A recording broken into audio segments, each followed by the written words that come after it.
जरा सोचिए, एक घर, और उस घर का दरवाजा कई कई दिनों से अंदर से बंद पड़ा है।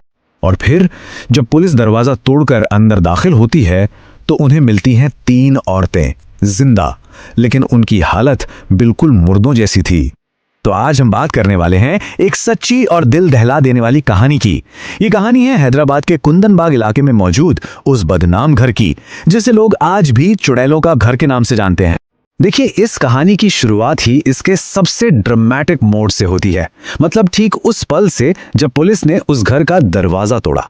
जैसे ही पुलिस ने घर में कदम रखा, उनका सामना 3 चीजों से हुआ। पहली, एक बहुत तेज बदबू। दूसरी, एक अजीब खौफनाक सा सन्नाटा। और तीसरी, एक ऐसी ठंडक जो मानो हड्डियों तक में उतर रही थी।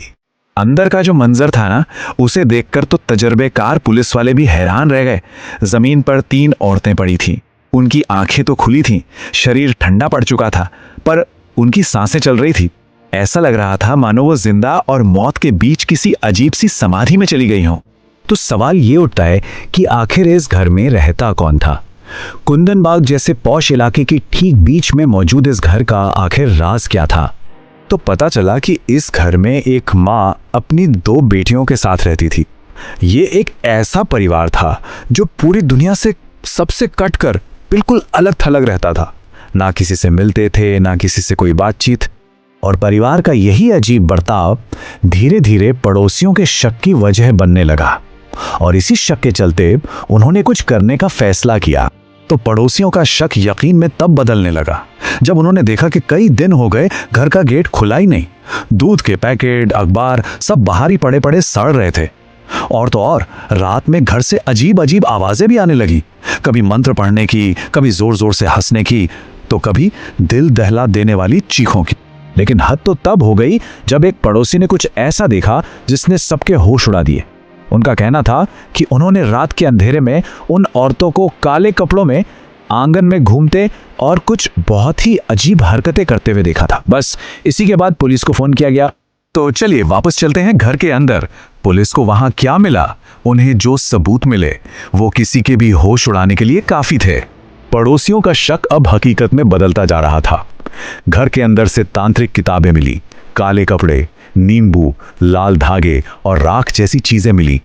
और तो और जमीन पर कुछ अजीब से चिन्ह बने हुए थे जो साफ साफ किसी काले जादू या तंत्र मंत्र की तरफ इशारा कर रहे थे। और बात यहीं खत्म नहीं हुई। जब उन औरतों की जांच की गई तो उनके शरीर पर सुइयों से चुभाने के कई निशान मिले। इससे यह शक और भी पक्का हो गया कि वो किसी तरह का कोई खतरनाक अनुष्ठान कर रही थीं। तो सवाल यह था कि आखिर उनकी ये हालत हुई कैसे? अब इस पर ना 2 अलग अलग थ्योरीज सामने आई। एक तरफ थे डॉक्टर्स जिनका कहना था कि ये सब लंबे समय तक भूखे रहने और कुपोषण की वजह से हुआ है। लेकिन दूसरी तरफ थे कुछ एक्सपर्ट्स जिनका मानना था कि ये कोई तांत्रिक अनुष्ठान था जो बुरी तरह से गलत हो गया और उसी ने उन्हें इस गहरी समाधि जैसी हालत में पहुंचा दिया। तो अब सवाल यह है कि इस केस का ऑफिशियल एंड कैसे हुआ और कैसे ये एक खौफनाक कहानी से एक ऐसी किंवदंती में बदल गया जो आज भी वहां के लोगों को डराती है। ऑफिशियल तौर पर देखें तो कहानी बहुत सीधी सादी है। तीनों औरतों को अस्पताल ले जाया गया, जहां कुछ ही वक्त बाद तीनों की मौत हो गई। बस पुलिस ने केस बंद कर दिया और उस घर पर हमेशा के लिए ताला लगा दिया गया, उसे सील कर दिया गया। लेकिन कहानी यहाँ खत्म नहीं होती, बल्कि यहीं से तो असली कहानी शुरू होती है। वहाँ के लोग कहते हैं कि आज भी उस सील किए हुए घर के अंदर से रात में रोशनी दिखती है, मंत्र पढ़ने जैसी आवाजें और किसी के चलने की आहट सुनाई देती है। और यही वजह है कि आज सूरज ढलने के बाद कोई भी उस घर के पास भटकने की हिम्मत नहीं करता। लोगों का तो ये भी मानना है कि उन तीनों की आत्माएं आज भी उसी घर के अंदर फंसी हुई हैं और शायद बाहर निकलने का रास्ता ढूंढ रही हैं। तो आखिर में ये सवाल तो रह ही जाता है कि आखिर वो कौन सी शक्ति थी जिसे जगाने के लिए उन तीनों ने अपनी जान तक कुर्बान कर दी। और जरा सोचिए, क्या होता अगर वो शक्ति सच में जाग गई होती? ये एक ऐसा राज है जो शायद हमेशा हमेशा के लिए उस घर की दीवारों में ही दफन रहेगा।